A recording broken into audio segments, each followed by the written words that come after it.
नमस्ते, म प्रभाकर चौरसिया तपाईँहरूको बिचमा उपस्थित भइसकेको छु र आज म भेट गराउनेछु तपाईँहरूसँग एक विशेष महानुभावसँग र उहाँ हुनुहुन्छ सर्लाहीको एकजना मान्छे जोसँग तपाईँहरूको भेटघाट हुनेछ।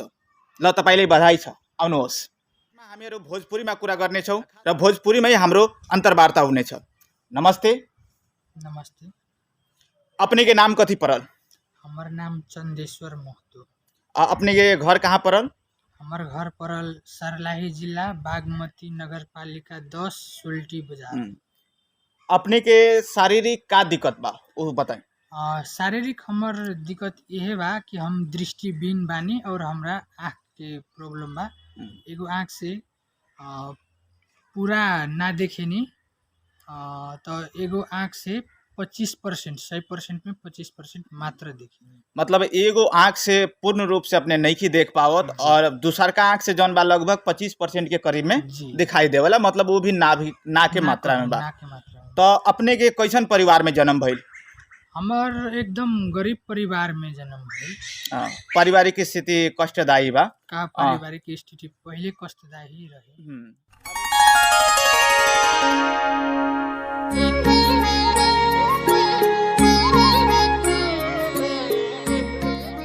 मोटर गाड़ी सब कुछ सुख सुविधा, अस्पताल, स्कूल, सब शिक्षा के पद्धति सब पुगल हो, सब पुगल। तो अपने के शिक्षा के स्तर कैसे शुरुआत भइल, कैसे कैसे अपन जीवन के मतलब कैसे शुरुआत करनी, वो कुछ बताएं। शिक्षा के क्षेत्र हमार शुरुआत कैसे भइल कि हमार तो जैसन दृष्टिहीन हम बानी वैसन हमरा घर में भी हमार बाबू और माई कान से ना सुनेलन। अर्थात बाबू हमार पूरा इशारा टू इशारा बात करेलन। मतलब बाबूजी के कान के समस्या बा, कान से ना सुने के समस्या बा। और माई बाड़ी तो हल्का हल्का मात्रे सुनेनी और कुछ हल्का बोल पावेनी और वो हम तो नहीं बराबर बा। अच्छा, परिवार के आर्थिक समस्या के समाधान कैसे होला?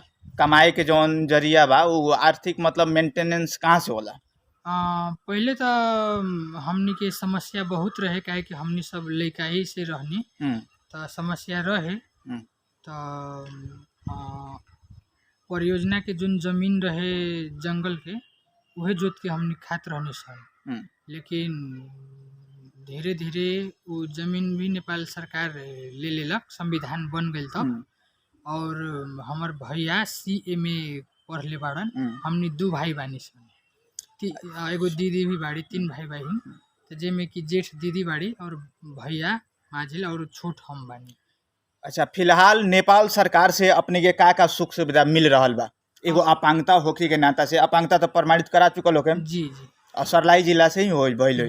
तो अपांगता प्रमाणित अगर हो चुकल बा तो सरकार से अपने के का राहत मिल रहा बा? नेपाल सरकार अपने के का कुछ दे रहा बा सुविधा के नाम पर?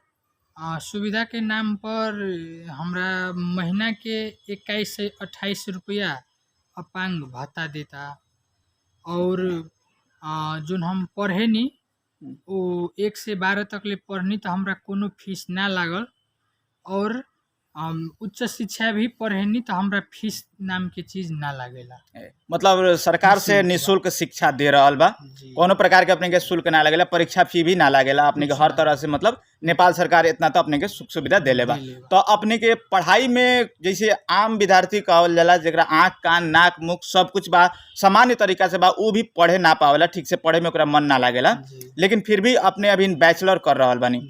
तो बैचलर तक यहाँ तक के आवे के सफर में अपने के पढ़ाई के स्थिति कैसा रहल और पढ़ाई में अपने के कैसे संघर्ष बा, पढ़ाई के का स्थिति रहल बा, वो सब बताएं। पढ़ाई के स्थिति, पढ़ाई में तो हमनी के बहुत संघर्ष बा। जैसे कि एगो एग्जाम्पल हम देतानी, 1 से लेके +2 तक ले 10 तक ले, 1 से लेके 10 तक ले हमनी के ब्रेल लिपि के माध्यम में किताब मिलेला। अच्छा, ये ब्रेल लिपि का है?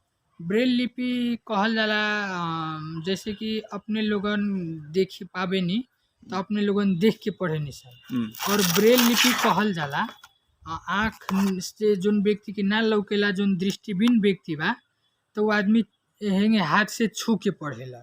मतलब शायद ब्रेल लिपि ही बा, है ना? जी, ब्रेल लिपि एकरा के ब्रेल लिपि के नाम से जानल जाला। जी, जो कि जेकरा आँख से जे नेत्रहीन बा, आँख से नहीं दिखाई दे, शायद वो लोग के पढ़ावे के खातिर ये ब्रेल लिपि के यूज होला, माध्यम पढ़े के। एकरा सिलेट कहल जाला। और जोन एमे के जोन पेपर बा तो ये पेपर के कार्डबोर्ड पेपर कह के हमनी जाने नहीं सन। और एक ये पेपर के हई स्लेट में हेंगे डाल के तब हमनी के लिखल जाला। तो लिखे वाला चीज के हमनी स्टाइलस कहनी, जैसे कि अपने सब पेन कहनी तो हमनी सब पेन ना कह के स्टाइलस कहनी। और ये वो चीज है स्टाइलस एकरा के कहल ये जैसे एकरा के बुंदा बुंदा ना जी ऐसे ऐसे कह के लिखे वाला जी। हाँ।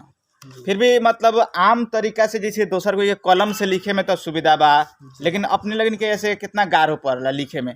गाढ़ तो होखी, जैसे कि अपने लोगन फास्ट लिखे सकेम तो हमनी अपने जैसे फास्ट ना लिखे सकेम, कुछ स्लो होला काहे कि हमनी सबके हेंगे लिखे के पड़ेला, दाब दाब के लिखे के पड़ेला।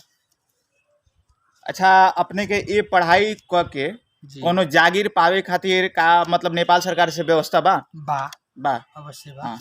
अच्छा, अपने खातिर अपांगता होके के नाते से नेपाल सरकार से कोटा भी राखल बा जी। कोटा बा तो में भी अपने लगन के प्रवेश पावे में थोड़ा सजीलो होई कह के नेपाल सरकार से मिलेला।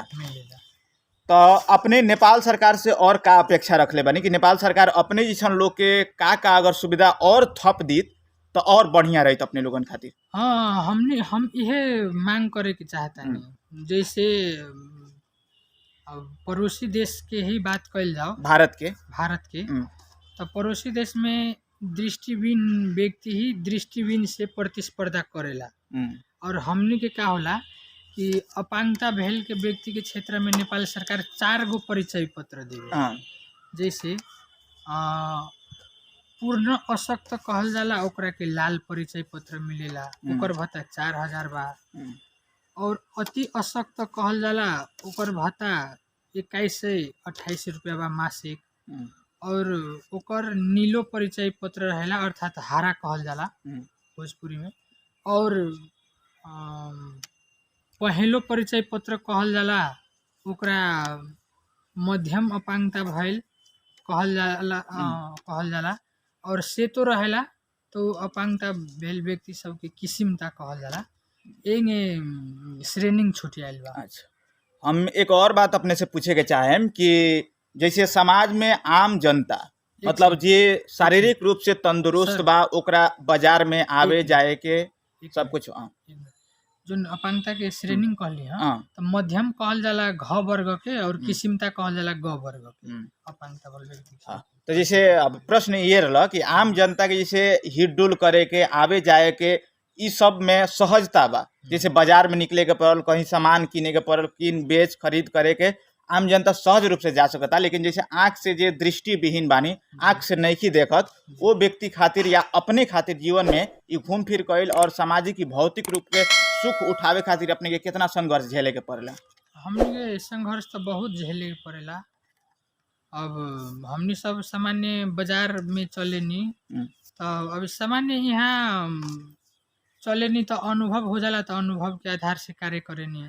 और हाईवे में चले नी, बाजार चले नी तो जो सेतो छड़ी कहल जाला तो लाठी के अगाड़ी ऐसे टेक के हमनी चले नी ताकि उससे अनुभव मिलेला अगाड़ी कथी बा। अच्छा, समाज के लोग से जैसे का होला कि बहुत लोग अपांग व्यक्ति के मतलब टॉर्चर करे के हिसाब से सोचेला, मतलब अपना में मतलब आपन तुल्य ना लगावेला। एगो जैसे अपांगता भइल व्यक्ति के विभिन्न मतलब दोसर हेराई से एगो दोसर दृष्टि से देखेला, अपना बराबरी में मिला के ना चलला।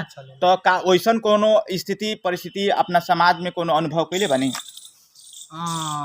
वैसन अनुभव तो कइले बानी।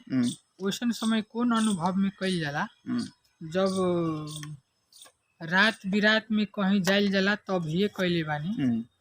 आना तो जोन ठाव में अशिक्षित लोग सब मिलेला और कम मानसिकता के लोग जब मिलेला तभी कइल जाला, ना तो शिक्षित लोग जहाँ रहेला वहाँ इस समस्या ना आवेला। जैसा अपने जीवन के कोनो ऐसन पल बता सकता नहीं कि जहाँ मतलब कोई व्यक्ति से अपने के बहुत ज़्यादा टॉर्चर मिलल होके, बहुत ज़्यादा समस्या भइल होके, जैसे लागत होके कि शायद भगवान से प्रार्थना करती कि हम भी अगर दृष्टि भी ना रहती, अगर हमरो भी आँख से बढ़िया से देखत रहती तो शायद हमरा ये समस्या देखे के ना मिली? ऐसा कोनो पल बा जीवन में आज तक के? हाँ, ऐसा पल तो अभी तक ले नहीं किए। नहीं खे। अच्छा, समाज में अपने के कैसा रेस्पॉन्स मिलेला समाज के व्यक्ति से? समाज के व्यक्ति से बढ़िया रिस्पॉन्स मिलेला। काहे हम्म, तो ना रहती पढ़ले लिखले तब समस्या होई तो बहुत, हम्म, लेकिन पढ़ला लिखला के चलते अब बढ़िया रिस्पॉन्स मिलेला। और हम तो एगो एनजीओ के भी नेतृत्व करेनी, अच्छा, नेत्रहीन संघ सरलाही के हम्म, अध्यक्ष बानी हम्म, फिलहाल। और हमनी के संस्था जोन बा नेपाल नेत्रहीन संघ के केंद्रीय कार्यालय सुकेधारा काठमांडू बा, और ओकर शाखा हम चलावतनी जिला में। और हमनी के संस्था दृष्टिहीन भेल व्यक्ति सबके क्षेत्र में ही काम करेला खास करके। तो अपने जैसन तो और भी ज्यादा दृष्टिविहीन लोग आवत हुई तो ओकर सुख दुख ज्यादा अपने लोगन देख ले होके। देख लेबे। तो और लोग के मतलब का समस्या बा? जैसे अपने के तो ये अपन निजी लाइफ हो गई, जी। लेकिन और अपने के नेत्रहीन संघ के सरलाही के अगर अध्यक्ष बानी जी तो वहाँ और लोग भी जैसे नेत्रहीन संघ के में आवत हुई व्यक्ति, जी तो खास करके वो व्यक्ति के साथ में कोनो कोनो घटना भइल हुई, वो घटना के कोनो याद बा, परिकल्पना बा जौन के अपने साझा कर सकता नहीं जनता के समक्ष में? हाँ, जैसन कैसन घटना बा तो हम उ बता सकतानी।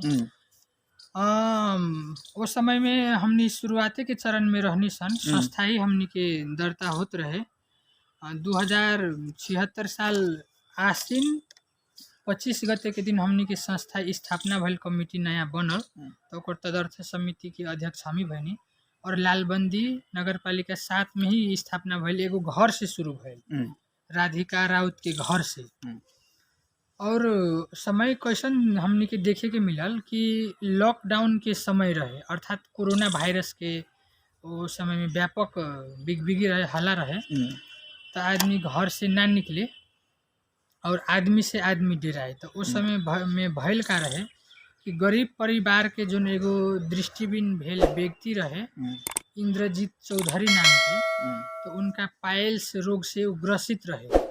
ग्रसित रहलन तो हमनी सब बहुत प्रयास कैनी कि ये आदमी बाँचो कह के, तो फिर भी हमनी चाह के भी हमनी बचावे ना सकनी। ऐसे तो स्थानीय तह के हमनी कहनी ओकर हरपुरवा नगरपालिका परत रहे, सरलाही जिला में तो 20 गो स्थानीय तह बा, लेकिन हरपुरवा नगरपालिका परत रहे। तो उस समय में नगरपालिका के मेयर सियाराम यादव रहे। तो ओकरा से हम फोन करके कहनी तो सिर्फ कहे कि हम अपना ओर से 5,000 रुपया मात्र दें, इससे बेसी सहयोग ना कर सके। तब अभी के समय में महंगी समय में 5,000 से का होई, कुछ होके वाला नहीं खे, कुछ होके वाला तो नहीं खे। और 5,000 से तो कुछ होई ना, फिर भी हमनी चाहनी सन कि स्कूल से भी चंदा उठावल जाओ और चंदा उठा के भी इनकर उपचार करल जाओ।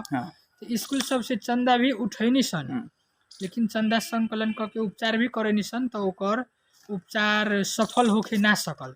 ऐसे तो हमरा कहे से पहले इंडिया में ले जाके उपचार करा देले रहे, तो उन्हें के डॉक्टर केस रहे बिगाड़ देले। अच्छा, अभी अपने कौन कॉलेज में अभी अध्ययनरत बानी वो बता सकता नहीं? हाँ, थोड़ा लाउडली हम बता सकता नहीं। हम ठाकुराम बहुमुखी बीरगंज आदर्श नगर में हम पढ़े। ठाकुराम बहुमुखी कैंपस जौन बीरगंज के आदर्श नगर में अवस्थित बा, वो में पढ़े नहीं। तो बैचलर सेकेंड ईयर चलता अपने एजुकेशन से जी, और मेजर नेपाली लेके पढ़ रहा बानी। तो अपने के एजुकेशन सिस्टम में अपने बैचलर के सेकेंड ईयर में पढ़ रहा बानी। अभी रहे के जौन सुख सुविधा बा, चाहे यहाँ के अपने के स्कूल जाए के में कोनो प्रॉब्लम बा ना? कोनो प्रॉब्लम नहीं। तो अपने के जब समाज से जौन रेस्पॉन्स मिलेला ये बढ़िया मिलेला, लेकिन खास करके हमने देखे निसन कि अपने के अलावा जे कोई भी समाज में जैसे अंधा व्यक्ति बा या लंगड़ा बा या बहिरा बा, खास करके ओकरा के समाज से पीड़ित कल जाला, समाज से मतलब एगो अवहेलना के टाइप से देखल जाला। वैसन व्यक्ति खातिर समाज के अपने का कहे के चाहें कि समाज के व्यक्ति वैसन लोग के कामना नज़र से देखो, कामना नज़र से देखे के कामना हैसियत से देखो, कैसे कि समाज में मानवता के हिसाब से हर व्यक्ति बराबर बा, लेकिन वैसन अपहेलना कुछ झेल रहा बा, कुछ मतलब कुदृष्टि राखे वाला कुछ ऐसा लोग भी समाज में बा। तो का कहे के चाहे वैसन लोग के? हम यह कहे के चाहतानी कि सबके जोन देखे वाला दृष्टिकोण बा ये हमनी के समाज में चेंज करे के पड़ल, और चेंज करके ही चलेम तो हमनी में जोन एकता के संदेश बा वो हमनी के मजबूत रही, और एकता से ही बल मिलेला। तो हमनी यही समाज के आदमी हैं सन।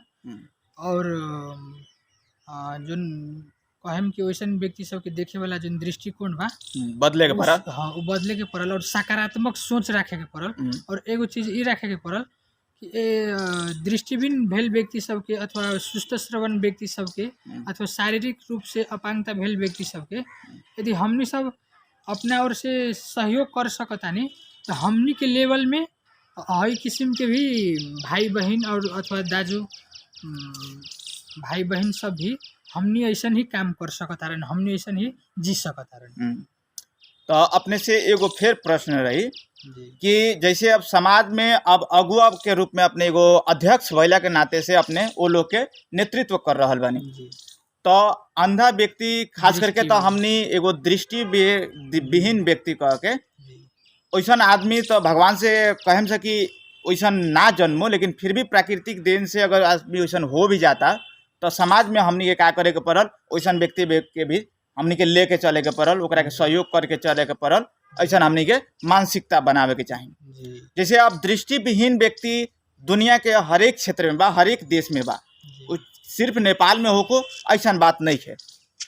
तो और अपने के जिज्ञासा, अपने के जीवन संघर्ष के बारे में कुछ कहे के चाहे, जौन सबसे ज्यादा दुख के पल होके या अपने के जीवन में की ऐसा व्यक्ति बा जौन जब सबसे ज्यादा सहयोग कैले हो या अच्छा व्यक्ति लागत होके, ऐसा कोई के व्यक्ति के याद करे के चाहे?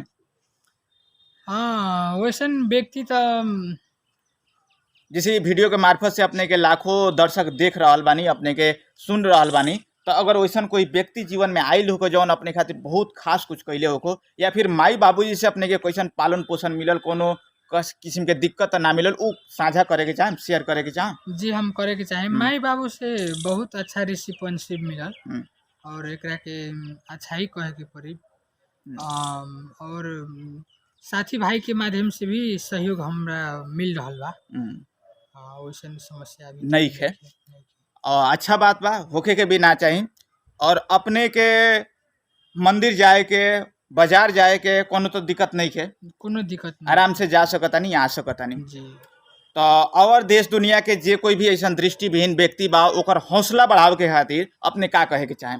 हम ये कहे के चाहे कि विभिन्न क्षेत्र सब में देखे विभिन्न आयल खंड के दिन काल खंड के दिन सब में हमनी के देखल जाओ तो समाज में बहुत घटना घट रहा बा। जैसे कि आत्मा कमजोर होला के चलते आदमी सब सुसाइड कर लेवेला सन और आत्महत्या कर लेवेला सन। तो आत्महत्या करके कोनो के कुछो ना मिलेला।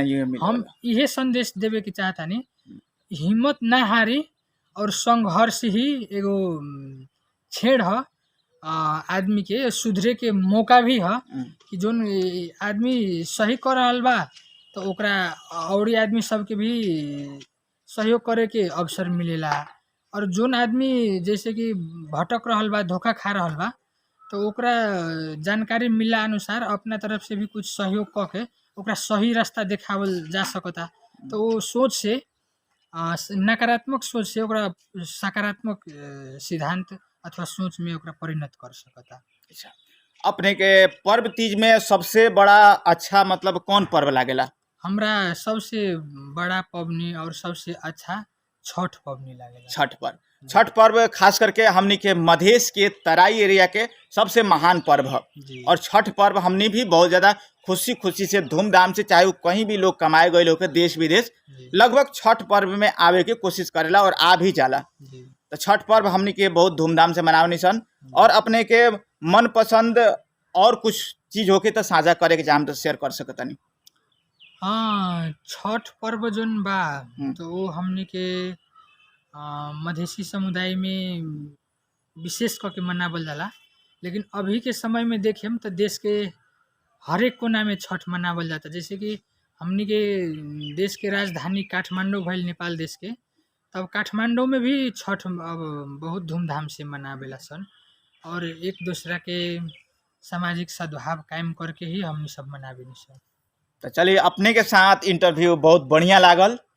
अपने के खास करके अपने जैसन जे दृष्टिविहीन व्यक्ति समाज में बानी, वैसन समाज के लोग के साथ में कोनो अपहेलना ना होके के पड़ल, वैसन व्यक्ति के साथ में दुराचार ना होके के पड़ल।